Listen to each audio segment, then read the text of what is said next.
Well, with me in the studio is Professor William Gumede from the Democracy Works Foundation. He's also a professor at the University of the Witwatersrand and was involved in the formation of the Government of National Unity in South Africa. Hi, Prof. Thanks for joining me. Yeah, no, good evening, and thank you for having me. These are really, I want to say it exciting times, but it really is roller coaster times. Well, I've watched that, and I've been to many news conferences run by Ramaphosa and formerly by President Nelson Mandela. That was like watching car crash TV. I've never seen anything like that in my entire life. So, what is your take? I think it's a good thing that President Ramaphosa took along a business, let's call it a South Africa incorporated approach. I mean, I have been pushing for that. I have been engaging with the non-ANC junior partners ahead of this trip.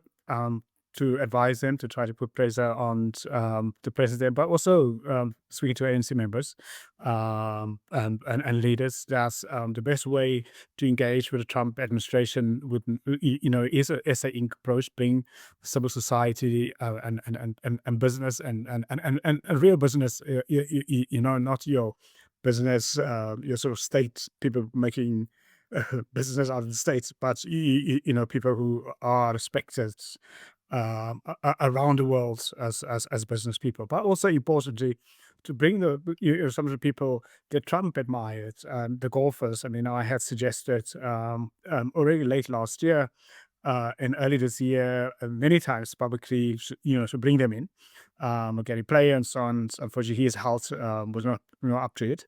So it was very good to have Annie else and Retief Goosen as part of it, because really to soften, just to soften the tension also. And it was also very important to have a non-ANC view in their gathering. It's very, very important because South Africa is the most diverse society in the world. There's just not one view. And it's very, very important for all South Africans to always understand with a diverse society, one color view is not the dominant, is not a country view. All of our views together is very, very important. So I'm very relieved at least that it was not a full house ANC delegation, because that was initially what the ANC wanted to do. And I think it would have been a train crash if it was a full house there only with ANC representatives. Well, apart from what we're not used to, the other media asking questions about jets being given by Qatar, and it was brought back to South Africa by the South African journalists there. And what was interesting is when it almost spiraled out of control, it was John Steenhuisen who sounded rational, and then Johann Rupert who sounded very rational. And it seems to me that avoided another Zelensky moment. But Ramaphosa also managed to stay really calm. Yeah, no, no, absolutely. I mean, my big fear was the potential Zelensky moment. I feared that, and that is why it was so important to bring in SA Inc. Because an SA Inc. approach, what it does, and it's important not only at a press conference like that, but in a government, in a national government. Why is it so important to have diverse views and people that look different and also have a different view, and then bring it all together? And I think we've seen it. And if you're neutral, you may not have agreed or what was said, but at least it's a better conversation. It's a more authentic conversation, because the authentic conversation is that we've got problems in the country, that we have a breakdown of rule of law in the country, and that we have a manipulation of transformation policies, for the self-interest of a few people. And that's a reality. It can't be wished away, whether privately or publicly or internationally. So, and I think President Ramaphosa also conducted himself, I think, quite well. In a situation like that again, Nico's a person must always be transparent, and not to be defensive, because a lot of ANC members and leaders were saying President Ramaphosa must be muscular, must be defensive, must not be bullied, and South Africa's sovereignty, and all of those things, and all of those things are quite silly. I mean, not for our times, not at this moment. That's misreading the room. It was important that he express gratitude to the US for US support. I mean, he'd be talking in the context of COVID. I would have, if I was in his position, would have been also mentioning the fact that US development aid to South Africa has been very generous. I mean, we are big recipients of, we have been before it was cut now by the Trump administration. Has been. It was important to be and to acknowledge, and not to underplay. So he, to some extent, he did, because he talks about COVID and the COVID support, and of course, your support is beyond that COVID support. So that was important, and also it was important to acknowledge that that we have, to some extent, rule of law has collapsed. And of course, it's not there's no white genocide, but black and white people are being murdered in South Africa. We've got the highest murder rate in the country. I don't think he responded very well to the expropriation law, because that law is a populist law. We don't need that law. And also, I just cannot understand that how ANC officials, and also some of the populist Black Party leaders, that they think property, when we talk about property, that property is only land. Property is everything from intellectual property, shares, pension funds. It's wide ranging, and if the US has companies in South Africa, that's their property that's being endangered. So of course, also South African, our locals, whatever colors property, in danger with a law like that. But not only, on our stock exchange, there's a lot of US institutional investors. That's property. There's many bond, holders of South African bonds, government bonds. That's property. So this law threatens all of that range of property, and property rights in a market economy, in a modern market economy, is fundamental to that market economy, is fundamental to growth. So once there's uncertainty of over property rights, there'll be no growth, no poverty reduction, no jobs. It is so absolutely critical. And I think, and that is why I must tell you, I mean, I had in 2016, 2017, 2018, warned all political leaders in the country that we should not introduce an expropriation law without compensation, because importantly, in our constitution, allows for expropriation, but with compensation. And when the constitutional writers, when they put it together, they understood that to ensure property rights, this is so fundamental to an economy, but also to the stability of a society, and also in the entrenchment of the rule of law. That's why property rights is so important, that there has to be compensation for it. And so in 2017, I was appointed by government to head the review of state-owned land and property. And it was an 18-month project. So essentially, I reviewed with my team state lands and property, and we made recommendations to cabinet, which was cabinet adopted it at the end of 2018, adopted our recommendations, and our recommendations. So what we recommended to cabinet was that most of the land in South Africa are owned by the state, not by a couple of white farmers. And the second largest bulk of lands is in the hands of the communal lands, under the auspices of traditional leaders. So if we want to do transformation, what we need to do is to give that surplus land to poor people. And secondly, even more important than giving surplus land, state lands, to poor people, is to give property rights to communal farmers. Let me just tell you, I'll give you an example of how large the lands in communal hands are. Mhm.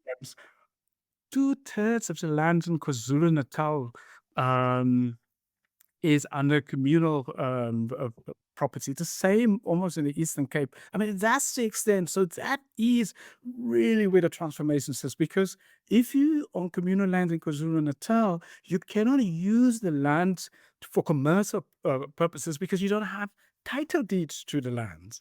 You can't get a loan, and the land, communal land, is insecure because the chief can just wake up if you vote for the wrong party. If you don't vote for the chief's party, you're off that land. It's insecure. But I must tell you also, generally, the context of this expropriation law without compensation, property rights in South Africa is already insecure, and that's the context, and that's a worry. Let me explain when I say that it's insecure. Um, we have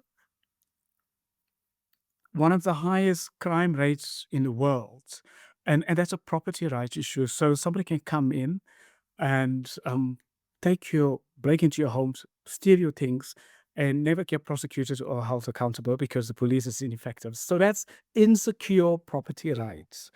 Um, Parliament this past week had a hearing where, and Parliament was told that taxi mafias, minibus taxi mafias, has been attacking the Cape long haul buses because they want to violently push those buses off the public transport network in order to take over. That's property rights. I mean, early in February, 52 buses of Patco buses were burned by minibus taxis in Mpumalanga.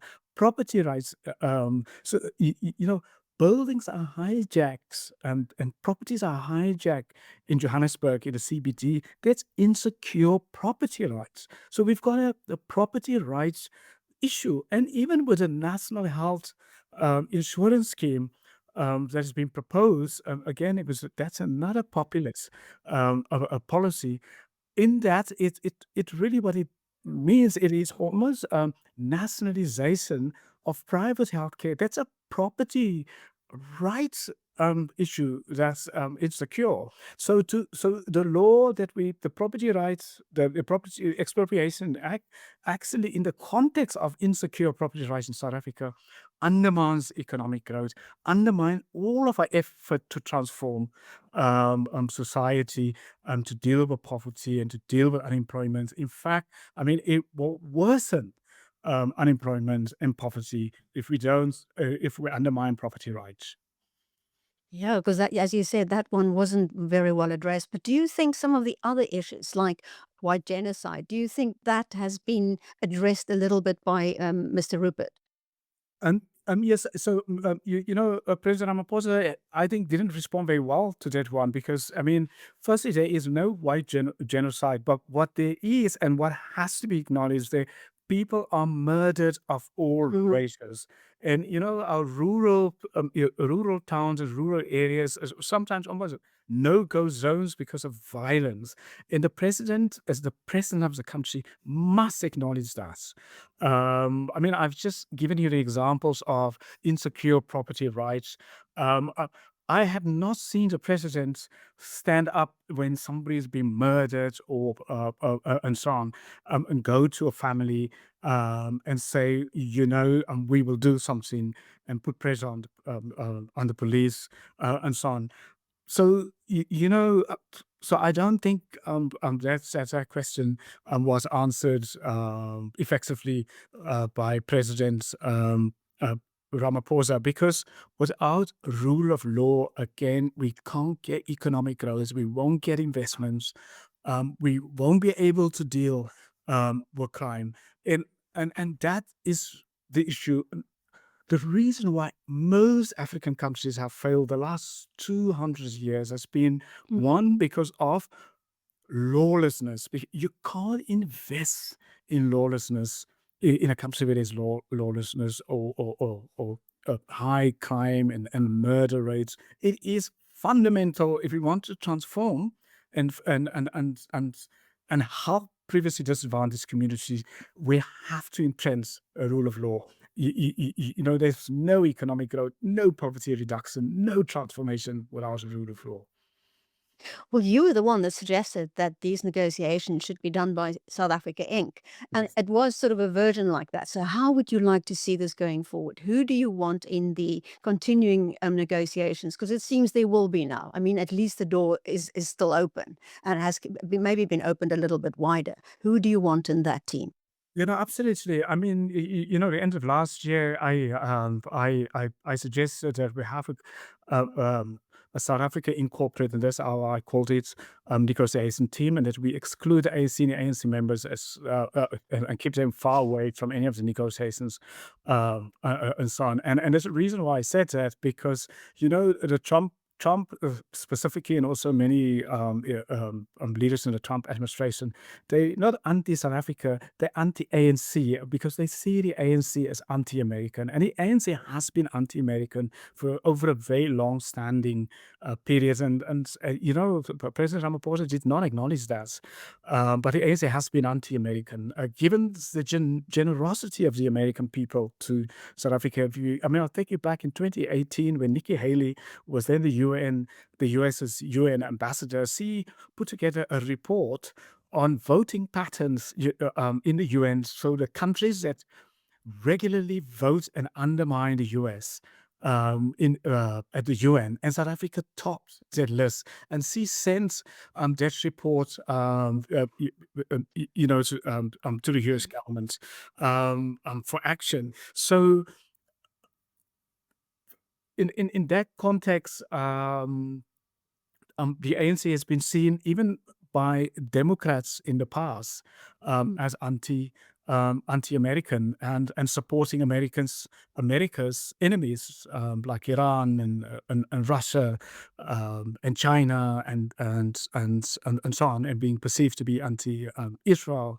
And so on. So that is why it was so important to have that SA Inc. And I think that helped.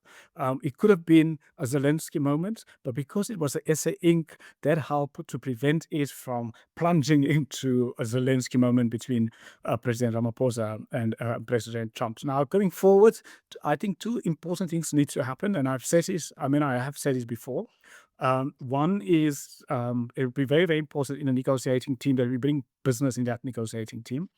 And so on, and that they be at the front end of the negotiations, and we take the politicians out of there, out of the negotiation, and particularly take ANC politicians out of the negotiations. It'll be very, very important because sometimes in these delicate negotiations, the stakes are so high. I mean, if we get a bad deal in the negotiations with the Trump administration, it will cause a shock to South Africa's economy. It will I think it will almost be like COVID type of economic shock. And that's a reality, and we have to understand that reality, and we have to get it across to all South Africans why it is important for us to get a deal.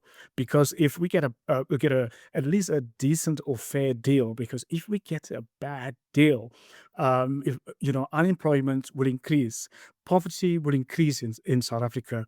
If you think we now have 32% unemployment in South Africa, if we get a terrible deal, we can think about 5 to 10% extra unemployment on top of it. So so this is one of the most critical moments in the country, and this negotiations is very, very, very, very critical for us to resolve. And maybe the last one is if we want to put if when we appoint an envoy, or no, rather an ambassador, Ambassador. we have to have the ambassador a non-ANC person, either a business person, or even one of the golfers, or but all at least non-ANC members from the GNU.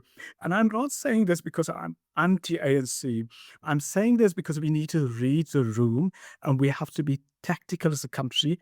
We have to be strategic, and because the stakes are so high, these are not normal times, and we can't have normal responses. We can't have ideological responses. We can't have slogan-based responses, and we can't have Cold War era responses. We have to be present in this moment, present in how and understanding how the Trump administration think and operate, and that is why it will be very important to get a seasoned business person, or at least if we get a politician, that would have the authority in the US or in the Trump administration. That is more important. So anyone that we appoint as a South African ambassador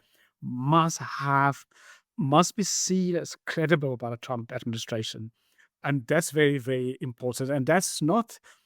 Some people are telling me, well, if when I made this that suggestion, well, then now we will be kowtowing to the Trump administration. No, that is not. It's just that we will be pragmatic, and we will be strategic, and we will be using the best resources that we have in the country to good effect for the country.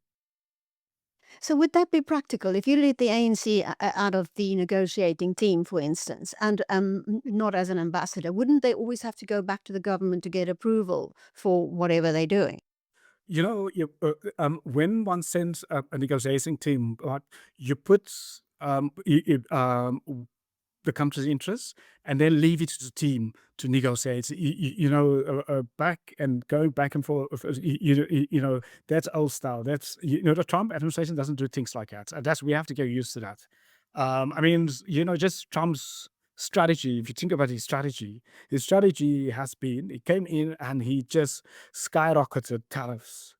Now, normally in normal negotiations, in the old era of negotiations, or like in the pre-Trump era of negotiations, countries get together, they put teams together, they negotiate for years, and then the tariffs for 5 or 6 years, the tariff changes. What Trump has just changed the game. He's changed the game. He's just arrived and said, "Well, this is the tariffs." And then countries are scrambling and so on. There's no room to have a back and forth. So once we appoint a negotiating team, and an envoy and ambassador, we say, well, do get South Africa a fair deal and leave it to for that to happen. No back and forth. There's no time. It's critical. The economy is real time, and but politicians often don't understand, and perhaps many politicians on social media don't understand the real time. The longer delay, it bleeds the economy. And so on. So it is important to ever get a nod to go and negotiate as part of the team. That I get a mandate, and they deliver on that mandate. I think the positive thing so far, what we see now at this press conference, it did not collapse into a Zelensky type of fallout, and it actually, I think it was fair. When I say fair, in terms of it did lay the grounds for actually uh, potentially a fair negotiation. It has laid the ground. It is obviously now, the negotiations need to start. It could have been so much worse, but the fact that it's a SAE in corporate, I think it laid a fair basis, to put it away. It could have been massively worse. Well, we're all going to watch this space with great interest. Professor William Gumede, thank you so much.